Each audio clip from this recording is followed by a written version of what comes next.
Ma'am. Yes class 7। आज हम अपने व्याकरण की पुस्तक से पत्र लेखन के बारे में जानेंगे।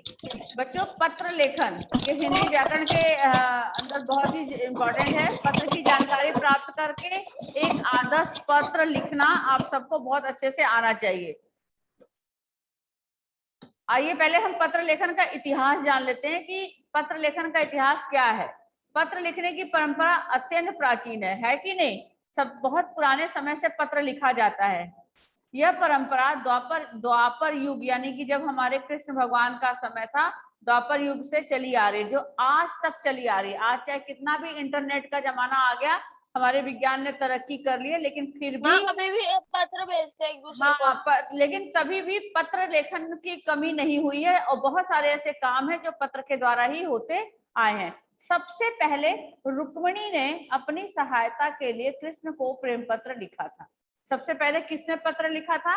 अपनी सहायता करने के लिए। वो किसी उसमें थी मुसीबत में, तो उन्होंने कृष्ण को एक पत्र लिखा था अपनी सहायता करने के लिए। इसके बाद से ये परंपरा आगे चलती ही जा रही है। उसके बाद आप लोगों ने पिछली कक्षा में देखा होगा, जब पढ़ा होगा, जवाहरलाल नेहरू ने अपनी पुत्री के नाम जो पत्र लिखे थे, जो आपने पाठ भी पढ़ा था, है ना? पंडित जवाहरलाल नेहरू के द्वारा लिखा हुआ जो पढ़ा है ना, ये चैप्टर पढ़ा है ना। अपनी बेटी को पत्र भेजते थे। पत्र इंदिरा गांधी को के नाम वो पत्र लिखते थे। तो पुत्री को जो भी पत्र, जब वो कभी अपने देश की आजादी के लिए कई बार उनको जेल जाना पड़ता था, जब वो साथ में रहते थे, तब तो इंदिरा गांधी उनसे जो भी प्रश्न करती थी वो उसका जवाब सवाल कर लेते थे। लेकिन देश की आजादी के लिए उनको कई बार जेल जाना पड़ता था और उस समय में इंदिरा गांधी घर पर होती थी। तो ऐसी स्थिति में वो अपनी पुत्री को पत्र के द्वारा उनकी जानकारी हर चीज की, देश दुनिया की दिया करते थे। तो उनके द्वारा लिखा हुआ जो पत्र था, वो पिता के पत्र पुत्री के नाम से प्रकाशित होता था, मतलब सबके सामने आता था। महात्मा गांधी ने भी जवाहरलाल नेहरू को जितने भी पत्र लिखे वो भी एक पुस्तक के रूप में संकलित है, यानी कि महात्मा गांधी जवाहरलाल नेहरू को भी पत्र लिखते थे और वो एक पुस्तक का रूप बन गया था। ठीक है, वो आज पुस्तक के रूप में प्रकाशित है। ठीक है, उसके बाद भगत सिंह द्वारा लिखा गया यह अंतिम पत्र। इस पत्र का दस्तावेज है कि पत्र लेखन की परंपरा हर युग में जीवंत रही है। मतलब ये जो भगत सिंह ने एक अपना अंतिम पत्र लिखा था, इस पत्र को देखिए, पढ़ के देखिएगा, यहाँ पर क्लियर है आप लोगों को ये लिखा हुआ कि उन्होंने अपने साथियों को अंतिम पत्र लिखा था जब वो देश की आजादी के लिए लड़ रहे थे। ऐसे में उन्होंने, और ये पत्र पढ़कर आप लोगों को लगेगा कि आज भी ये पत्र की जो परंपरा है आज भी लोगों के मन में जीवित है। क्या लिखा था उन्होंने? साथियों। यहाँ पर क्या स्टार्ट करते? साथियों। अब ये जो डेट पहले लिखा जाता था 22 मार्च 1931, वो अब यही साथियों के नीचे ही लिखा जाने लगा। ये थोड़ा सा इसके अंदर परिवर्तन आ गया पत्र लेखन में, है ना। उन्होंने क्या लिखा है? स्वाभाविक है, जीने की इच्छा मुझ में भी होनी चाहिए। यानी कि जब वो आजादी के लिए लड़ते लड़ते अब वो शहीद होने वाले हैं, ऐसी स्थिति में वो लिख रहे हैं कि ये बात स्वाभाविक है कि हर इंसान को जीने की इच्छा होती है और मेरे अंदर भी होनी चाहिए। मैंने इसे छिपाना नहीं चाहा कि नहीं नहीं मैं तो शहीद ही होना चाहता हूँ, मैं तो जीना नहीं चाहता, ऐसा मैं नहीं बोल रहा हूँ। लेकिन एक शर्त पर जिंदा रह सकता हूँ कि कैद होकर या पाबंद होकर जीना नहीं चाहता मैं। मुझे अंग्रेजों द्वारा कैद कर लिया जाए या मेरे पर पाबंदी लगा दिया जाए, ऐसी जिंदगी मुझे नहीं चाहिए। मेरा नाम हिंदुस्तानी क्रांतिकारी का प्रतीक बन चुका है। अब मेरा नाम जो है हिंदुस्तान की तरफ से क्रांतिकारी के रूप में बन चुका है, प्रतीक। और क्रांतिकारी दल के आदर्शों और कुर्बानियों ने मुझे बहुत ऊंचा उठा दिया है, इतना ऊंचा कि जीवित रहने की स्थिति में इससे मैं हरगिज नहीं हो सकता, इससे ऊंचा कुछ भी नहीं हो सकता, है ना। एक नाम ऊंचाई तक पहुंच जाने से ही इंसान जो है बहुत अपने आप को महान समझने लगता है। आज मेरी कमजोरी जनता के सामने नहीं है। अगर मैं फांसी से बच गया तो वे जाहिर हो जाएगा। अगर मैं मान लीजिए फांसी की जो सजा मुझे मिल रही है उससे अगर मैं बच गया तो ये जाहिर हो जाएगा और क्रांति का प्रतीक चिन्ह मध्यम पड़ जाएगा। जो मेरे नाम के साथ क्रांतिकारी नाम लिखा हुआ है वो थोड़ा फीका हो जाएगा, धूमिल हो जाएगा, या संभवतः मिट भी जाए, लोग भूल भी जाए। लेकिन दिलेराना ढंग से हंसते हंसते मेरे फांसी पर चढ़ने की सूरत में हिंदुस्तानी माताएं अपने बच्चों को जो है मेरा नाम याद दिलाती रहेंगी। यानी कि अगर मैं हंसते हंसते फांसी की सजा सह लूंगा तो सारी जो माताएं बहनें आने वाली पीढ़ी में होंगी वो भी अपने बच्चों को हमारा नाम बताकर बताएंगी कि देखो भगत सिंह ने किस तरह से अपनी जान को देश के लिए कुर्बान कर दिया। अब बच्चों आइए, जो आज के समय में पत्र लेखन में ध्यान देने योग्य कुछ बातें हैं, चलिए रीड करिए जरा। Ma'am can I read? Okay ma'am. पत्र लेखन में ध्यान देने, पत्र की भाषा सरल, सुबोध एवं स्पष्ट होनी चाहिए। पत्र लिखने का मूल उद्देश्य स्पष्ट होना चाहिए। ये देखो रुको। पत्र की जो भाषा होती है जिसमें हम लिखते हैं, सरल, सुबोध एवं स्पष्ट होनी चाहिए, क्योंकि पढ़ने वाले को उसकी बात समझ में आ जाए। दूसरा, पत्र लिखने का मूल उद्देश्य स्पष्ट है कि आप किस लिए पत्र लिख रहे हो, ये बात क्लियर होनी चाहिए। आप अपने दोस्त को, अपने मित्र को जो है उसके जन्मदिन की बधाई देने के लिए पत्र लिख रहे हो, या स्कूल में प्रधानाचार्य को अपनी छुट्टी के अवकाश के लिए पत्र लिख रहे हो, या अपने पिताजी को उनके स्वास्थ्य का हालचाल जानने के लिए लिख रहे हो।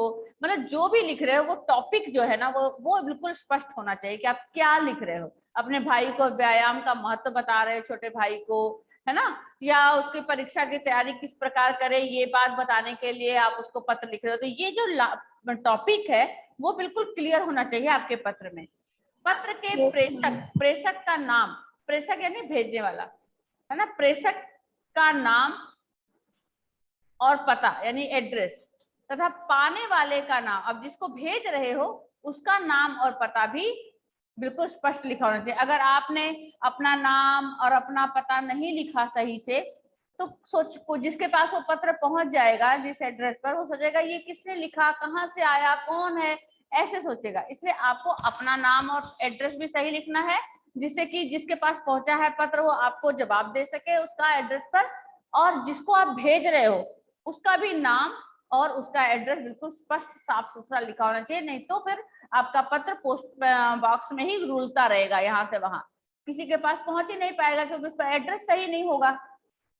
तो ये दो चीजें, अब भेजने वाले का और पाने वाले दोनों का जो है नाम और एड्रेस सब कुछ स्पष्ट होना चाहिए। यस, आगे। पत्र पाने वाले के पद का ध्यान रखते हुए शिष्ट भाषा का प्रयोग करना चाहिए। पत्र पाने वाला, जिसको पत्र आप लिख रहे हो, पत्र पाने वाले का मतलब है जिसको आप पत्र लिख रहे हो वो, उसका ध्यान रखो। क्या ध्यान रखना है उसका, कि वो आपसे बड़ा है, आपसे छोटा है ना, कैसा है। तो इस बात का ध्यान रखते हुए आप पत्र लिखोगे, है ना। उसको नमस्ते, प्रणाम या जो भी चरण स्पर्श ये लिखना होगा वो आप उस हिसाब से लिखोगे। तो उसका ध्यान रखते हुए ही शिष्ट भाषा का प्रयोग करना चाहिए, यानी कि अच्छी लैंग्वेज का इस्तेमाल करना चाहिए।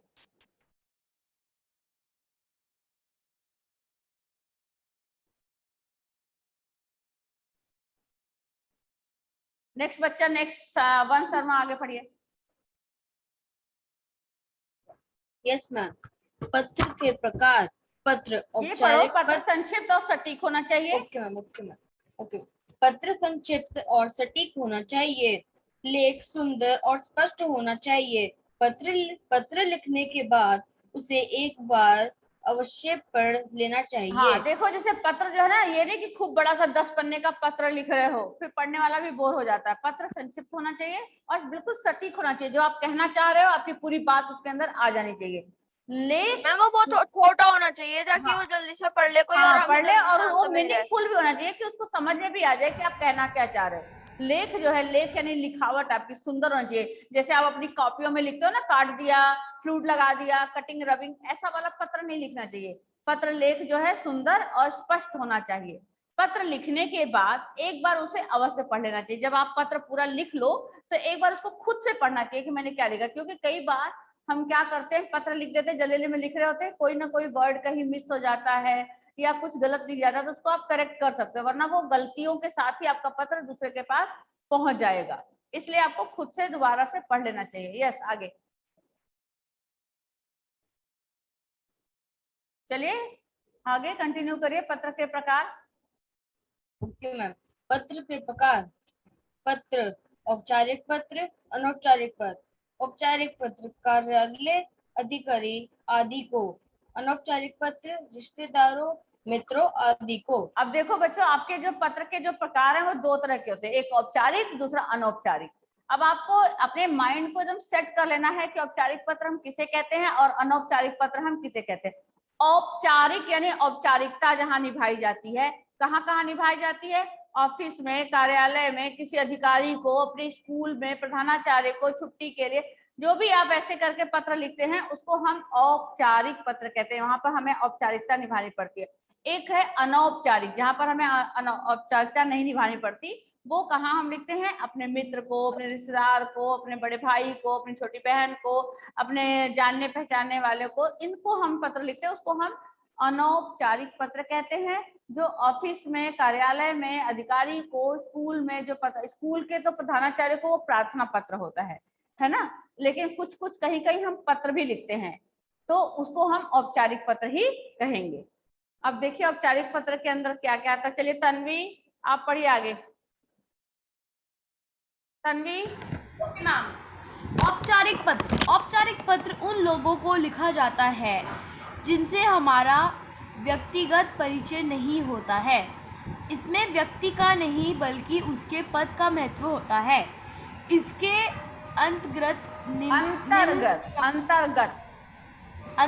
निम्न प्रकार के पत्र आते हैं। हाँ देखो देखो इसके प्रार्थना पत्र। ये जो औपचारिक पत्र अभी आपको मैंने बताया, औपचारिकता निभाने वाला, हम किनको लिखते हैं? ये पत्र उन लोगों को लिखा जाता है जिनको हम जानते नहीं है, हमारा परिचय नहीं होता है ना। इनमें व्यक्ति का नहीं बल्कि उसके पद का महत्व होता है। इसमें किसी खास व्यक्ति को हम पत्र लिख रहे हैं ऐसा नहीं होता, बल्कि हम पुलिस अधीक्षक को, नगर निगम अधिकारी को, पानी की सप्लाई के लिए, या फिर मतलब इस तरह के मैम जिससे हमें काम करवाना हो। हाँ, जिसे हमें काम करवाना होता है, जिसे हमें काम लेना होता है, किसी बड़े पोस्ट अधिकारी को, तो उनका पद महत्व होता है। इसके अंतर्गत जो पत्र लिखे जाते हैं वो कौन कौन से पत्र आते हैं देख लीजिए। एक तो प्रार्थना पत्र जो हम स्कूल में लिखते हैं, या और भी किसी को भी प्रार्थना पत्र लिख सकते हैं। मैम और एक होता है आवेदन पत्र। हाँ आवेदन पत्र। आवेदन आवेदन करते अपनी नौकरी पाने के लिए, हम कहीं कहीं ऑफिसों में करते हैं ना, आवेदन पत्र लिखते हैं ना कि हमें, हम यहाँ से हमारा ट्रांसफर हो गया, हमें यहाँ पर पोस्ट अगर खाली है तो हमें दीजिए अपने ऑफिस में हमें जॉब करने के लिए, ऐसे आवेदन करते हैं ना। यहाँ प्रार्थना पत्र हम किसी चीज के लिए रिक्वेस्ट करते हैं। जैसे अब आप स्कूल में प्रधानाचार्य को प्रार्थना पत्र लिखते हो ना कि हमें 2 दिन का अवकाश चाहिए, या हमारी फीस माफ कर दीजिए प्लीज, जिसके अंदर प्लीज हम लिखते हैं कृपया आप हमारी परिस्थितियों को समझते हुए हमारे पत्र हमारे लिए ऐसा काम कर दीजिए, तो उसको प्रार्थना कहते हैं, जिसमें हम रिक्वेस्ट करते हैं। और आवेदन भी हमारा निवेदन होता है कि हमें जॉब के लिए आवेदन करते हैं कि अगर है आपके ऑफिस में जगह तो हमारा कंसीडर करिए, हमें कंसीडर करिए। यस। और उसके बाद शिकायती पत्र भी होता है, जिसमें हम शिकायत के लिए पत्र लिखते हैं कि आपके विद्यालय में पानी नहीं आ रहा है, तो आप किसको पत्र लिखेंगे? अपने प्रधानाचार्य को पत्र लिखते हैं कि हम 2 दिन, इतनी भीषण गर्मी में भी हमें रोज स्कूल आना पड़ता है, और हमारे स्कूल की जो 4 नल है, चारों नल में एक में भी पानी नहीं आता है, एक नल में अगर आता भी है तो बहुत ही गंदा पानी आता है। हम सब जो घर से पानी लाते हैं वो हमारा पहले दूसरे पीरियड में ही समाप्त हो जाता है, गर्मी में हम सबका बुरा हाल होता है। कृपया करके हमारी इस परिस्थिति को समझें और जल्दी से जल्दी स्कूल में पानी की व्यवस्था उचित ढंग से करवाएं। आप सब, हम कक्षा 6ठी 7वीं के जो भी विद्यार्थी, आप सबका बहुत आभार प्रकट कर रहे हैं, धन्यवाद। आप ये अपना नाम और क्लास ऐसे करके लिखेंगे। ये हो गया आपका शिकायती पत्र। संपादकीय पत्र, संपादक यानी कोई चीज आपने लिखा है, अभी आगे मैं आपको बताऊंगी। वैसे तो कोई चीज आपको संपादित करवाना है, मतलब छपवाना है ना। जैसे किसी न्यूज़पेपर में कोई चीज, अपने आर्टिकल्स वगैरह देते हो ना, आप लोग देखते हो ना, आपका हिंदुस्तान टाइम्स में छपता है, आपके आर्टिकल्स आपसे लिखवाए जाते हैं। यस मैम, देखा है। हाँ, तो ये होता संपादक को आप पत्र लिखो। जब आप जैसे भी तो स्कूल में दे देते हो आर्टिकल, आपके स्कूल के लिए हिंदुस्तान टाइम्स में छप जाता है, आपको कुछ कहना नहीं पड़ता। लेकिन जब हम कोई ऐसे आर्टिकल प्राइवेटली जो है किसी चीज को छपवाने के लिए करते तो हम संपादक को पत्र लिखते हैं कि हमने यहाँ पर ये चीज मतलब किया है, आप हमारा ये कम से कम अपने अखबार में, न्यूज़पेपर में संपादित करें, मतलब छाप कर करें। और एक व्यवसायिक पत्र होता है जो व्यवसाय से संबंधित होता है, अपने लेन देन का बैंक, ये वो जो व्यवसाय से संबंधित काम होता है उसके लिए जो पत्र लिखे जाते हैं उसको व्यवसायिक। एक कार्यालयी पत्र होता है जो कार्यालय के लिए से संबंधित पत्र लिखे जाते हैं, किसी ना किसी कार्यालय में, पुस्तकालय के लिए, किसी ऐसे भी होता है। अब देखिए इसमें प्रार्थना पत्र का प्रारूप देखिए, जो पहला आया है आपका प्रार्थना पत्र, पहला यहाँ पर था, सबसे पहले यहाँ पर था प्रार्थना पत्र। तो प्रार्थना पत्र कैसे लिखा जाता है ये देखिए, पत्र का प्रारूप और प्रार्थना पत्र सब कुछ आप ध्यान से देखेंगे। ये मैंने आप लोगों को देख लिया है, दे दिया है, ये आप यहाँ पर सर्च करेंगे, बिल्कुल सब कुछ परीक्षा भवन जयपुर, दिनांक, सेवा में, प्रधानाचार्य, कख, यानी कि कोई जो जिस विद्यालय में आप पढ़ रहे हो, आप saint Lawrence public school senior secondary school में पढ़ते हो विद्यालय में, या फिर आप कहीं भी जिस भी स्कूल में पढ़ते हो उस स्कूल का नाम लिखा जाएगा। और नीचे जयपुर लिखा हुआ, तो यहाँ पर आप कहाँ रहते हो, दिल्ली, शहादरा, दिलशाद गार्डन, जहां भी आप रहते हो वहां की जगह का नाम लिखोगे, ठीक है। तो ये आप यहाँ पर लिखोगे। उसके बाद आपका विषय टॉपिक आ जाएगा, आपको किस विषय में पत्र लिखना है, ये प्रार्थना पत्र अवकाश के लिए लिखना है या किसी फीस माफी के लिए लिखना है, जो भी आपको पत्र है वो आपका यहाँ पर उस टॉपिक का नाम लिखोगे। फिर किसको लिख रहे हो, किसी जेंट्स को लिख रहे हो तो महोदय लिखोगे, किसी ले स्त्री महिला को लिख रहे हो जो आपका प्रधानाचार्य मतलब कोई महिला है तो आपको महोदया लिखोगे, ठीक है। उसके बाद आप यहाँ से पत्र लिखोगे, मैं यहाँ से कक्षा 6ठी 7वीं की छात्र हूँ, मैं आपको ये बताना चाहती हूँ, ऐसे करके कम से कम ये 50 से 60 शब्दों में ये लिखोगे और 2 पार्ट में लिखोगे। पहला पार्ट आपका यहाँ तक समाप्त हो जाएगा, फिर दूसरा पार्ट जो है यहाँ से थोड़ी सी लाइन छोड़ के यहाँ पर लास्ट में विषय वस्तु लास्ट में कि मैं कक्षा ये हूँ धन्यवाद के साथ आपका ये विद्यालय का छात्र, ऐसे करके विषय वस्तु ये लिखेंगे। तो 2 पार्ट में ये प्रार्थना पत्र लिखा जाएगा। और लास्ट में जो आपने देखा कि बिल्कुल स्टार्टिंग में ये सेवा में जयपुर प्रधानाचार्य लिखा है, सेम उसी लाइन में नीचे यहाँ पर आ गया धन्यवाद आपका आज्ञाकारी। अगर लड़के लिखते हैं तो आपका आज्ञाकारी, अगर लड़कियां लिखती हैं तो आपकी आज्ञाकारिणी। मैम एक चीज पूछ रही थी मैं कुछ में। हाँ पूछे। मैम नाम, जैसे हमें नाम दे रखा है लेटर के क्वेश्चन में, तो हमें नाम वो लिखना होगा, अगर नहीं दे रखा तो हमें XYZ या क ख का लिखना है। आप अपना नाम लिखोगे ना बेटा, फिर आप ओके मैम, आप अपना लिखोगे। अगर वहां लिखा गया है ये नाम प्राची, स्वाति, कोई भी नाम दिया गया तो आप प्राची स्वाति के नाम से पत्र लिखोगे। अगर नहीं लिखा गया है तो आप अपनी तरफ से पर्सनली पत्र लिख रहे हो तो आप अपनी किसी लिखा जाएगा कि आप अपने मित्र के लिए पत्र लिखे इस विषय पर, है ना, अपने मित्र से अपने जन्मदिन पर आमंत्रित करते हुए उसको पत्र लिखे। तो आप अपने किसी जो आपकी खास मित्र होगी उसका नाम लिखोगे और नीचे आप अपना नाम लिखोगे कि तुम्हारी सखी, तुम्हारी मित्र, ये अपना नाम ऐसे लिखोगे। और ऊपर प्रिय मित्र, अपने जिस मित्र को पत्र लिख रहे हो उस मित्र का नाम लिखोगे, है ना। और अगर वहां दिया होगा कि नहीं प्राची को अपूर्वा बन के पत्र लिखे तो आप अपना नाम नीचे तुम्हारी सखी अपूर्वा और प्रिय सखी प्राची लिखोगे, ऐसे लिखोगे। अगर आपके टॉपिक में दोनों नाम दिया गया होगा तो आप उन्हीं दोनों नामों का प्रयोग करेंगे और अगर नहीं दिया गया होगा तो आप अपना नाम लिखेंगे। क्लियर? लड़के आपका आज्ञाकारी, लड़कियां आपकी, आपका की जगह आपकी आज्ञाकारिणी, और ये शिष्य लास्ट वाला, और लड़के शिष्य लिखेंगे।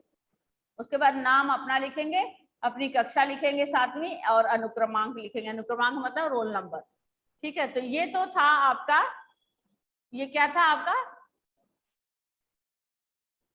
बताइए क्या था? ये प्रार्थना पत्र का आपको ये बताया गया था, है ना, उदाहरण कि इस तरह से पत्र लिखा जाएगा। कई बार बच्चों आजकल बोर्ड में इस तरह से आता है कि ये परीक्षा भवन लिखा होता है, जयपुर छोड़ दिया होता है, या सेवा में लिखा जाता है प्रधानाचार्य छोड़ दिया होता है, या मैम वो हमें कंप्लीट करना होता है, तो वो आपको कंप्लीट। इसी तरह से यहाँ पे जैसे विषय लिखा हुआ है डैश डैश डैश है, आपका जो टॉपिक दिया गया होगा पत्र में वो लिखोगे। यहाँ पर भी कुछ लाइनें बीच में एक लाइनें लिख दी जाती है जो 50-60 शब्दों में है, उसके बाद आपको उसी लाइन से जोड़ करके आगे और पीछे का काम वो पैराग्राफ पूरा करना होता है।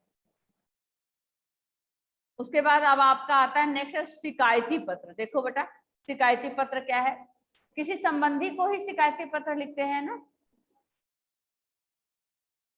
अब परीक्षा भवन, यहाँ पर आप परीक्षा भवन जयपुर, आप अपने विद्यालय का नाम लिखेंगे और अपने शहर का नाम, दिलशाद गार्डन, दिनांक, सेवा में अध्यक्ष नगर निगम जयपुर। ये आप किसी ना किसी को शिकायत किसके लिए कर रहे हैं? पानी नहीं आ रहा, बिजली नहीं आ रही, सड़क खराब है, कूड़ा आपके गली मोहल्ले में बहुत ढेर सारा कूड़ा फैला हुआ है, तो वो नगर निगम के अधिकारी आपके गली मोहल्ले से कूड़ा उठाने नहीं आ रहे हैं, या आपके आसपास बहुत चोरी डकैती फैल गई है जिसकी वजह से अपराध बढ़ रहा है तो आप उससे डरे हुए, तो आप पुलिस अधीक्षक को, ऐसे किसी को भी ऐसे ही पत्र लिखोगे ना तो सेवा में अध्यक्ष, यहाँ पर अगर नगर निगम है तो पुलिस अधिकारी, या फिर यहाँ पर जिसके लिए आप पत्र लिख रहे हो उसका यहाँ पर लिखोगे। यहाँ जयपुर की जगह आप जहाँ रहते हो, हाँ जहाँ आप रहते हो, अगर आप दिलशाद गार्डन, मयूर विहार, दिल्ली जहाँ भी रहते हो वहाँ की जगह लिखोगे।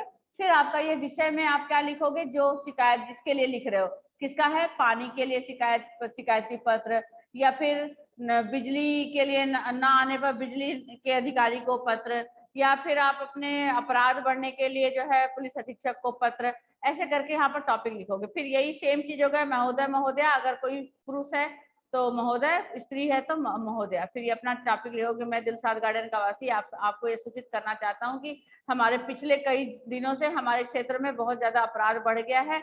यहाँ पर जो है रात को तो बच्चों और स्त्रियों को निकलना बहुत ही मुश्किल हो गया है।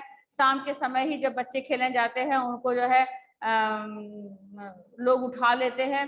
फिर अपना परिचय ये इतना सब बताते हुए फिर उसके बाद समस्या का सुझाव दोगे कि इसके लिए आपको क्या करना चाहिए, हमारी सुरक्षा के लिए पुलिस का इंतजाम करें और इन चीजों पर ध्यान दें कि ऐसा अपराध दोबारा ना हो, जिससे कि हम लोग का जनजीवन जो है आसानी से बीत सके। ऐसे करके आप 50-60 शब्दों में ये बातें लिखोगे और फिर यहाँ पर भी ये भी 2 पैराग्राफ में इसी तरह लिखा जाएगा। लास्ट में धन्यवाद भवदीय। भवदीय का मतलब होता है कि मतलब मैं जो पत्र लिखने वाला, और अपना नाम लिखोगे यहाँ पर। क्लियर? उसके बाद अब देखो जो मैंने तीसरा बताया था आपको, संपादक में भी सेम ऊपर परीक्षा भवन, दिलशाद गार्डन, दिनांक जिस तारीख को आप पत्र लिख रहे हो, सेवा में संपादक महोदय, दैनिक भास्कर, हिंदुस्तान टाइम्स, जो भी पत्र को आप पत्र, जिस भी न्यूज़पेपर वाले को आपको पत्र लिखना उसका यहाँ पर नाम लिखोगे। फिर यहाँ पर दिलशाद गार्डन, फिर किसके लिए लिख रहे हो, अपने आर्टिकल कोई भी जो दे रहे हो उसको छपने के लिए, उसका वहां पर लिखोगे। सेम महोदय महोदया, अपना परिचय देते हुए कि मैं इस क्षेत्र का वासी, मेरा नाम ये है, मैं अपना एक बहुत ही अच्छा सा इस बात विषय पर मैंने एक आर्टिकल लिखा है, तो मैं चाहता हूं कि आप अपने समाचार पत्र के माध्यम से लोगों को इसके बारे में जानकारी दें और ये हमारी समस्या एवं सुझाव देंगे कि हम सब जो है अपनी बात को कहना चाह रहे हैं लेकिन आपके माध्यम से पहुंचाना चाह रहे हैं, जिससे कि जनजीवन को इस सब चीजों से जानकारी मिल सके। ठीक है, और अगर आप ऐसा करेंगे तो हमारा औरों का भी जीवन आसान हो जाएगा। इन सब चीजों के लिए आपके लिए बहुत बहुत धन्यवाद। और फिर लास्ट में यही धन्यवाद।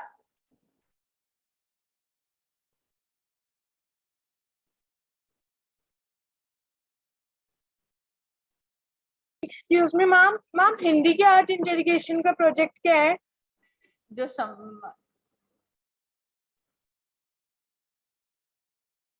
ठीक है, तो ये आप इस तरह से पत्र लिखने के साथ साथ यहाँ पर धन्यवाद भवदीय और ये नाम अपना लिखेंगे। इसी तरह सेम आपका यहाँ पर बैंक से संबंधित पत्र भी है, सेम वही चीजें हैं, किस बैंक को लिख रहे हैं, है ना, जो प्रबंधक है बैंक का उसके नाम से केनरा बैंक या बैंक का बड़ौदा या SBI या जो भी जिस भी बैंक को आप लिख रहे हो उस बैंक का नाम, और ये फिर लास्ट में अपनी बातें लिखने के बाद यहाँ पर ये पैराग्राफ चेंज, है ना। अब आपको ये 3 जो है अभ्यास कार्य दिया मैम, अब ये जिसमें लिखा हो का परिणाम लिखो तो मैम उसमें हम जिसको भेज रहे हैं उसका नाम लिखेंगे। यस अब ये देखो अभ्यास कार्य पहला, दूसरा, तीसरा, ये तीनों पर आप पत्र रितिका भेज दिया। ये जो तीनों अभ्यास कार्य है इन तीनों पर आप कल मुझे पत्र अपने पास रफ में या हिंदी की कॉपी में कहीं भी लिखेंगे और कल मैं आपकी अपनी क्लास में एक एक बच्चे से सुनूंगी किसने क्या लिखा है, मतलब उसको क्या समझ में आया है, फिर उसके आगे मैं आगे का फिर कंटिन्यू करवाऊंगी। ठीक है, और ये ठीक है, ओके, ये आपका औपचारिक वाला हो गया। तो अब उसके बाद हम औपचारिक पत्र पढ़ेंगे। ओके